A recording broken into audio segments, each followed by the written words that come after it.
The national average for gasoline is now $3.78 a gallon. One South Carolina state senator is now proposing a bill that would cap wholesale prices of gasoline for a full year.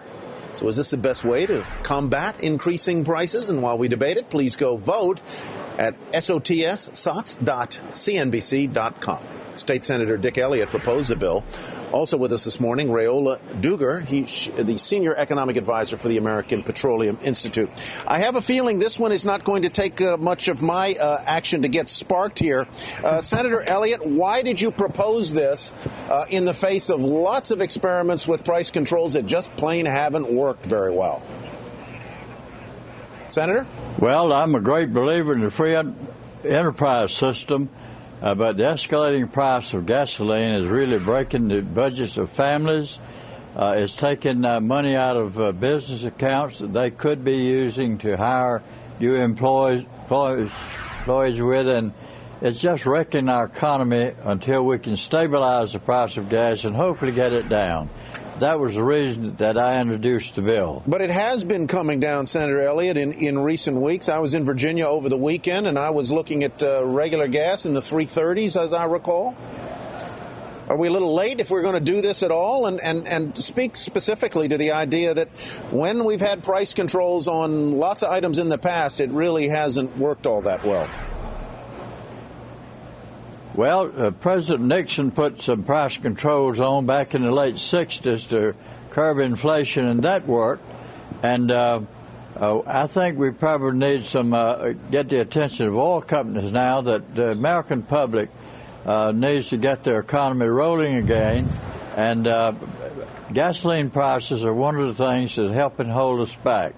And that's the reason that I propose to put a cap on the wholesale price of gasoline for 1 year in South Carolina, so that hopefully in the meantime we could get some Congress to act and change some of the tax laws that gives the oil companies tax credits, oil depletion allowance. Rayola, what is the response of the industry? I mean, what do you think would happen if this cap was put in place? Would any of the companies actually cut back production, seeing that it's not as profitable to operate in some states?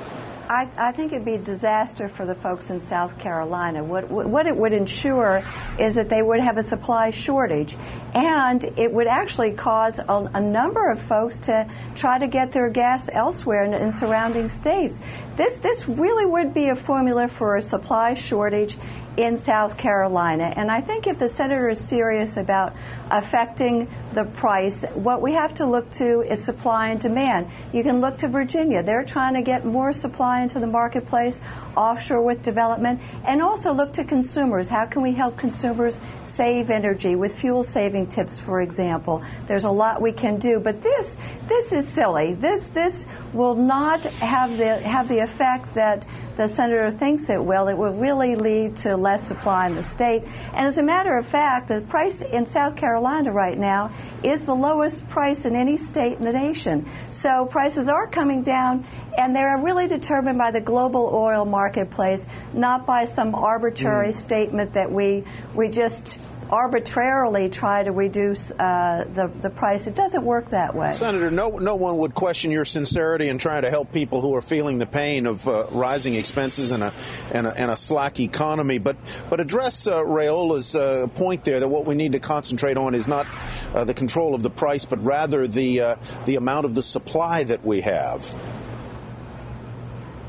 Well, historically, the price of gasoline at the pumps have been based on supply and demand. As the summer vacation season would end, the price of gasoline normally would go down, and the heating oils would go up. But in recent years, the oil companies have started using oil futures as a benchmark to raise the lower prices. Now, Congress could deal with that matter also by requiring a larger down payment on buying oil futures, which would eliminate a lot of the speculation in the oil industry. So, again, Congress needs to step up and act. And what's good for South Carolina, we believe, is good for the rest of the nation. And we just hope that we can get the attention of Congress and put them to work to do their job as it should and bring a consistent nationwide policy on gasoline by allowing more drilling, expanding our refinery capacity, and eliminating some of the tax credits and so forth that oil companies enjoy today. Ms. Dougher, why don't you respond to that, and specifically to the point that was in there internally, which is the idea, which is held by an awful lot of people in this country, that it is speculators who are causing the price of petroleum to be as high as it is. Well, you know, I have to really disagree with this because when we look in the world, the price of oil is set globally every day by all the buyers and the sellers in this global oil market. We see demand picking up worldwide as we come out of this recession. We see a lot of demand coming from Asia. At the same time, we see supply that is not keeping pace with that demand, and it's also under threat from other areas of the world. So if we want to effect a change, what we can do is have policy that supports development here in the United States, supports getting that pipeline built from Canada, and brings more supply to the market as we encourage fuel efficiency too. There's no simple way around this, and to blame it on speculators is really taking a shortcut here. And there are strong fundamentals, and we need to take action, and we need to pay attention to these fundamentals and address the fundamentals, not some arbitrary scheme for keeping prices down. Ms. Dougher, thank you very much. Senator Elliot, thank you for joining us as well.